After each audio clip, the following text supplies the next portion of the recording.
اگر آپ کا بچہ کھانا نہیں کھا رہا تو اس میں کیا کرنا چاہیے؟ اس میں میں آپ کو سب سے مؤثر طریقہ آپ کو بتا رہا ہوں. 2 کام کیجئے. آپ کی زبان سے آپ کا بچہ یہ نہ سنے کہ تم تو کھاتے ہی نہیں. میں آپ کو بتاؤں، آپ کے کلام میں جادوئی اثر ہے. وہ بچہ جس نے اپنی ماں، اور میرے پاس بہت سے لوگ آتے ہیں وہ کہتے ہیں میرا بچہ کھانا نہیں کھاتا، تو میں ان سے پوچھتا ہوں کہ آپ کی زبان سے اس نے یہ سنا ہے کہ تم تو کھاتے ہی نہیں ہو؟ انہوں نے کہا یہ تو روزانہ سنتا ہے. اور میں یہ عرض کرتا ہوں جتنی دفعہ اس نے یہ جملہ سنا ہے اتنی دفعہ اس کے لیے نہ کھانا آسان ہو گیا. آپ جو جملہ آپ اپنے بچے کو سناتے ہیں اس کی نفسیات پر اس کا سب سے گہرا اثر ہوتا ہے. آپ یہ جملہ نہیں بولے، نہیں کھا رہا، آپ کہیے ٹھیک آپ نے نہیں کھانا کوئی بات. ایک کام یہ کیجئے کہ آپ یہ جملہ نہیں بولیے کہ تم نہیں کھاتے، تم نہیں کھاتے، تم نہیں کھاتے. یہ جملہ آپ نہیں بولیے، بلکہ اگر آپ کا بچہ آپ کی بات نہیں سنتا تو یہ جملہ نہیں بولیے تم تو سنتے ہی نہیں، تم تو سنتے ہی نہیں، تم تو مانتے ہی نہیں، تم تو مانتے ہی. جتنی دفعہ یہ جملہ سنے گا تم نہیں مانتے، اتنا ہی نہ ماننے کا رجحان اس کے اندر پیدا ہوگا. یہ نفسیاتی مسئلہ ہے، اس کو سمجھنے کی ضرورت ہے. دوسرا کام آپ یہ کیجئے، اگر وہ کھانا نہیں کھا رہا تو اس کا سب سے آسان طریقہ یہ ہے کہ کھانا مت دیجئے. اسے کہیے کوئی بات نہیں، سبحان اللہ، پانی پی لو، کوئی بات نہیں. اس کا علاج یہ نہیں ہے کہ تم کھانا نہیں کھا رہے تو چلو فرینچ فرائز منگوا لیتا ہوں، تم کھانا نہیں کھا رہے تو نوڈل بنا دیتا ہوں. یہ نوڈل اور فرینچ فرائز کے چکر سے بچیے، بلکہ آپ اسے کہیے سبحان اللہ، یہ تو میرا بچہ 4 سال کی عمر میں اولیاء کی سنت پہ عمل کر رہا ہے. میرے ایک بزرگ ہیں وہ فرماتے ہیں کہ کوئی ولی نہیں بنا جب تک اس نے فاقے کا تجربہ نہیں کیا. تو یہ تو اولیاء کی سنت. آپ کا بچہ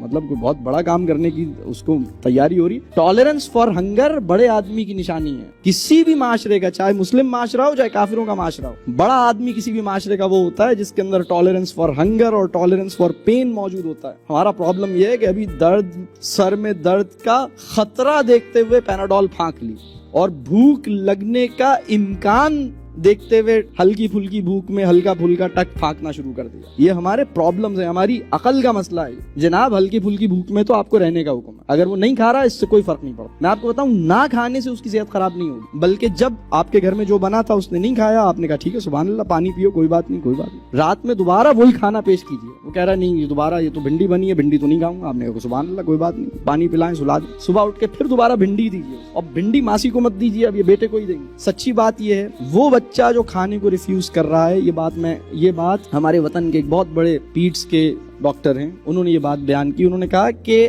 وہ بچہ جو کھانے کو ریجیکٹ کرتا ہے یہ اس بات کا انڈیکیٹر ہے کہ اسے سچی بھوک ابھی نہیں لگی ہے. وہ یہ کہتے ہیں کہ بھوک ایسی ظالم چیز ہے کہ کچھ بھی کھانے کی چیز اگر آپ ریجیکٹ کر رہے ہیں تو اس کا مطلب ہے سچی بھوک نہیں لگی ہے. اگر آپ کھانے میں چوز کر رہے ہیں یہ نہیں، یہ تو میں نہیں کھا رہا، نہیں ابھی تو میں نہیں، یہ پکا ہے چلو میں نہیں کھا رہا، یہ آپ نے کیا بنا لیا، اچھا یہ دال بنی ہے میں نہیں کھا رہا، تو جب آپ کے ساتھ بھی جب یہ ہوتا ہے تو اس کا مطلب ہے اس وقت آپ کو سچی بھوک نہیں لگی ہے. آپ کا علاج یہ ہے کہ آپ کو صرف پانی پلایا جائے اور آپ کو باز رکھا جائے باہر برگر کھانے سے یا جوس پینے سے یا کسی اور چکر سے، اور آپ کو اگلے دن وہی چیز جب آپ کو سچی بھوک لگے گی، کسی بھی انسان کو کھا لے گا وہ تو کریلا ایسے ہی کھا لے گا، اس کا کوئی مسئلہ ہی نہیں، یہ اسے کرنے دیں. اصل میں یہ بات صحت سے زیادہ مزاج، جب یہ کھانے کو ریجیکٹ کرتا ہے یہ صحت کا مسئلہ بعد میں، مزاج کا مسئلہ پہلے.